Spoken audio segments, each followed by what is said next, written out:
Continuando con el sistema excretor, la parte 2 de Fisiología Veterinaria 1. La nefrona. La nefrona es la unidad funcional del riñón. Es responsable de la purificación de la sangre. Aquí podemos observar a nivel de corteza las nefronas, la presencia de nefronas, con el glomérulo, el túbulo contorneado proximal, el asa de Henle, el túbulo contorneado distal y el tubo colector. Esta es la misma estructura, solo que para mostrar la entrada de la arteriola aferente, la salida de la arteriola aferente y la distribución rodeando las diferentes estructuras que corresponden a la nefrona. La principal función de la nefrona es filtrar la sangre para regular el agua y las sustancias solubles, reabsorbiendo lo que es necesario para la fisiología del cuerpo y excretando el resto como orina. Existen dos tipos de nefrona, las corticales que están ubicadas en la corteza del riñón y las yuctaglomerulares que están localizadas en la médula. Aquí podemos apreciar lo que hemos dicho anteriormente. Aquí tenemos una nefrona cortical donde vemos su asa de Henle que apenas se introduce en la médula.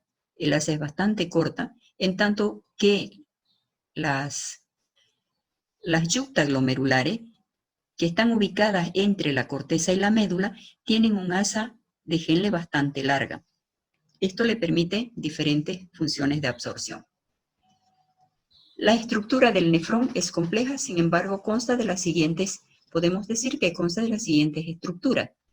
La cápsula de Bowman, que contiene el glomérulo, el aparato yuctaglomerular, el túbulo contorneado proximal, el asa de Henle con su asa descendente y su asa ascendente, el túbulo contorneado distal y el túbulo colector. Empezamos hablando del glomérulo. Cada nefrona contiene un filtro, que es el glomérulo. Es un ovillo de capilares dentro de la cápsula de Bowman y la unidad anatómica y funcional donde se realiza la filtración del plasma sanguíneo. El glomérulo filtra la sangre que pasa por los riñones, mientras que la reabsorción y la secreción se realiza en los túbulos.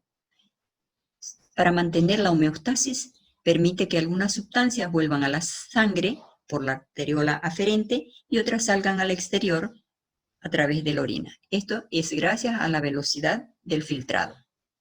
Aquí, en este esquema, podemos apreciar la entrada, como ya habíamos explicado antes, la entrada de la arteriola aferente y su salida como arteriola eferente. Además, apreciamos mejor la cápsula de Bowman, donde existe un espacio en la cual van a quedarse todas las sustancias filtradas. Luego tenemos el túbulo contorneado proximal, donde se van a realizar no solamente la reabsorción, la secreción, sino que además va a seguir fluyendo o va a seguir bajando aquella sustancia y el agua que va a ser posteriormente excretada.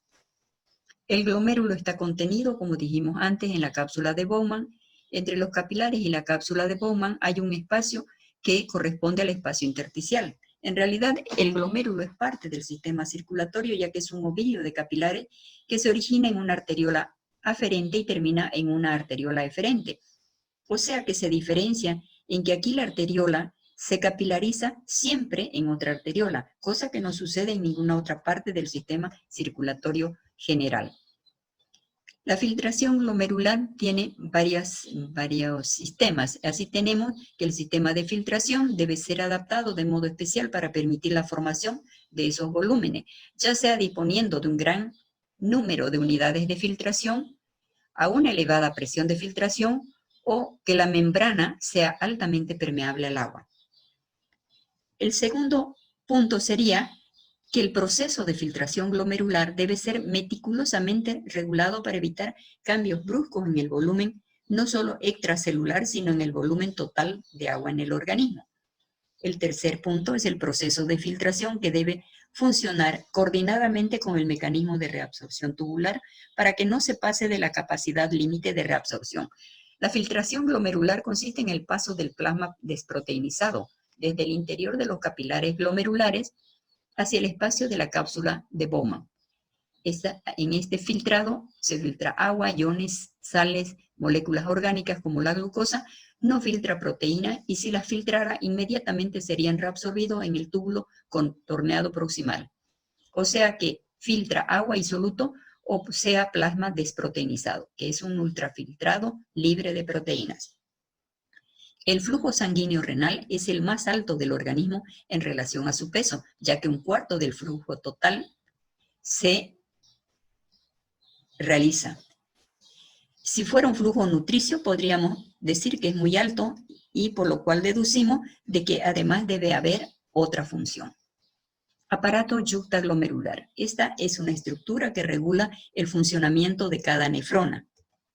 Aquí podemos apreciar la presencia de las células yuctaglomerulares y además las células de la mácula densa. ¿Cómo es que ocurre esto?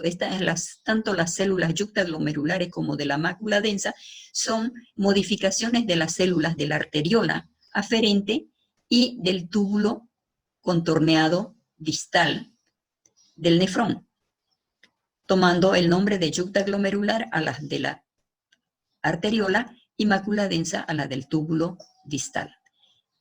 Esta estructura es muy importante porque al adosarse a la arteriola, en alguna parte,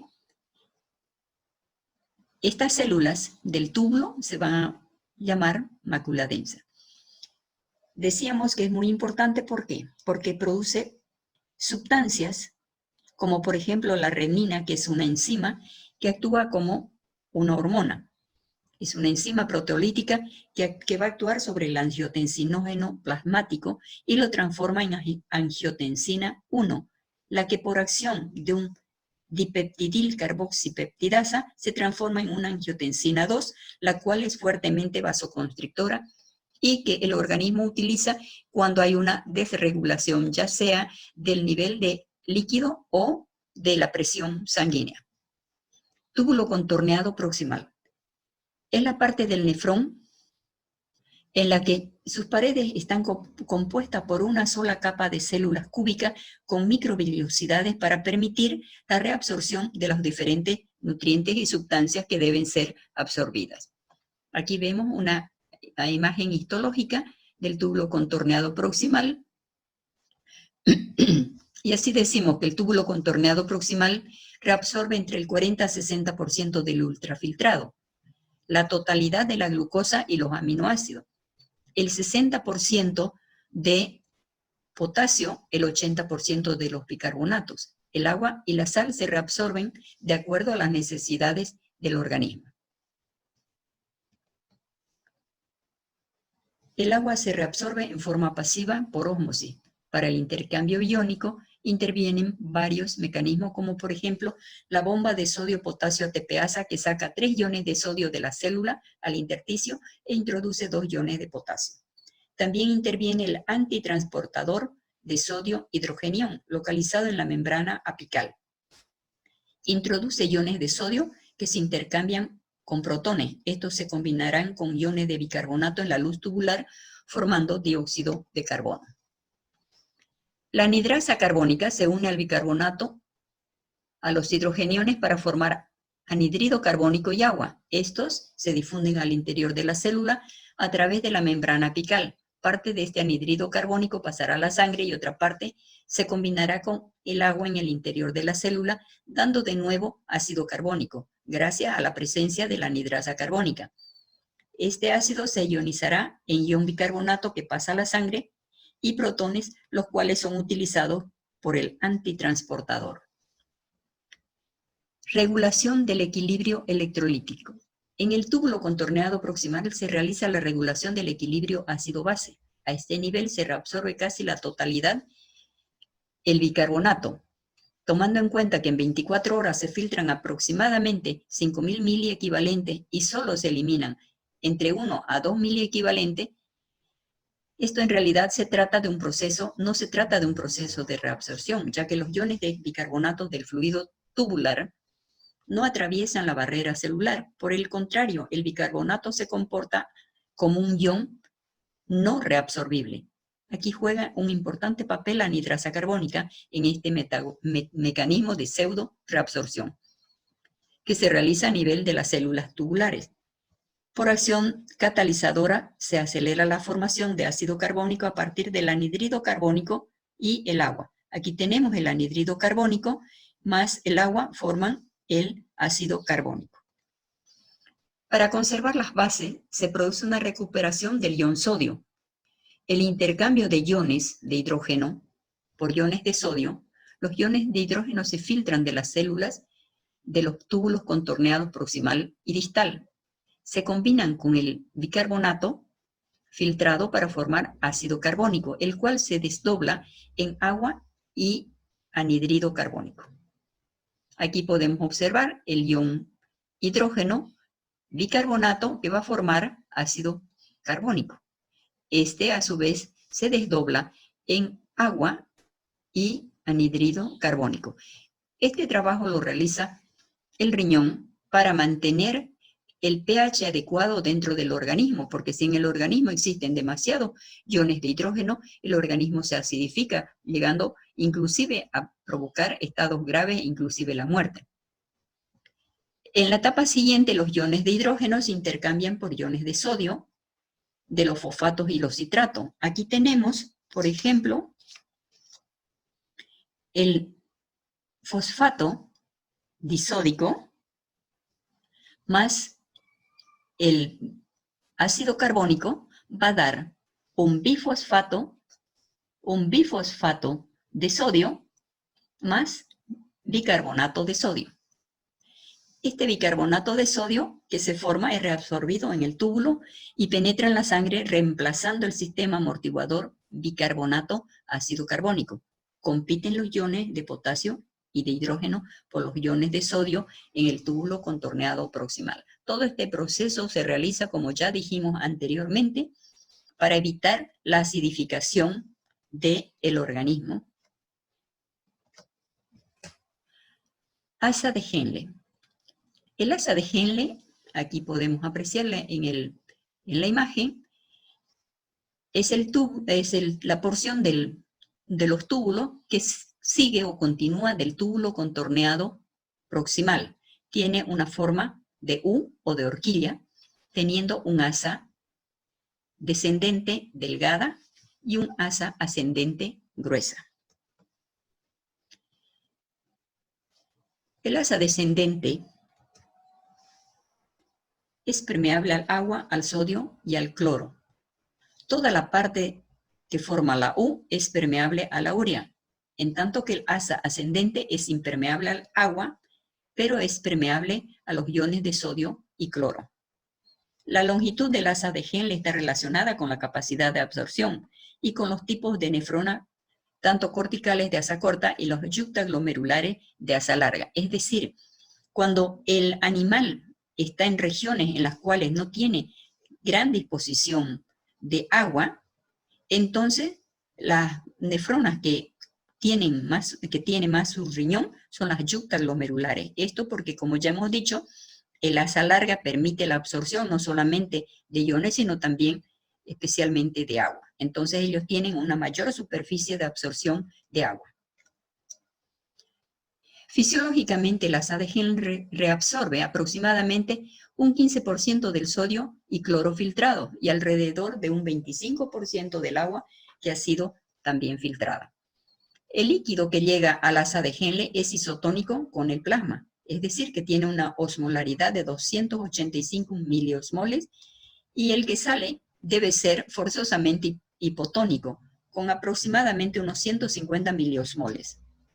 Aquí apreciamos pues el túbulo contorneado proximal, el glomérulo, el túbulo contorneado proximal, el asa de Henle, el túbulo contorneado distal, el tubo colector y las diferentes reabsorciones y excreciones que se realizan en las diferentes partes y que ustedes pueden apreciar más detenidamente. Luego tenemos el túbulo contorneado distal, que es la continuación del asa ascendente del asa de Henle. Tiene un trayecto tortuoso y finalmente va a concluir en el tubo colector. El túbulo distal es impermeable al agua, pero se produce la reabsorción de sodio y de cloro, como ya habíamos dicho anteriormente, y que no hubiese sido absorbido en el túbulo proximal. Ello representa aproximadamente un 9% del sodio filtrado. La reabsorción es de tipo activa, mediada por la acción de la bomba de sodio-potasio ATPasa. La reabsorción del cloro es de tipo pasiva, favorecida por la gradiente de potencial eléctrico. La secreción de iones de hidrógeno en el túbulo distal es activa, condicionada por la presencia de una bomba en la membrana celular. La excreción del sodio está potenciada por la aldosterona, que es una hormona secretada por las adrenales.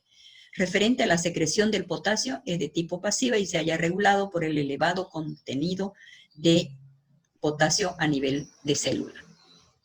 En el paso del líquido a través de los túbulos contorneados distal y colector, se reajustan los iones y el agua que deben ser reabsorbidos. Incluso está mediada esta absorción por la presencia de la hormona ADH, produciendo un incremento de la permeabilidad del agua que se absorbe hasta lograr una isotonía. Aquí apreciamos pues, otro esquema del glomérulo y su ubicación dentro del riñón. Tenemos el tubo colector. El tubo colector está formado por la unión de varios túbulos distales. Forman los conductos papilares que desembocan en los cálices menores, estos a su vez en el cáliz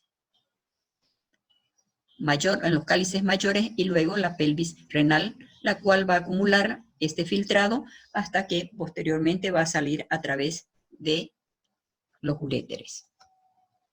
Gracias por su atención.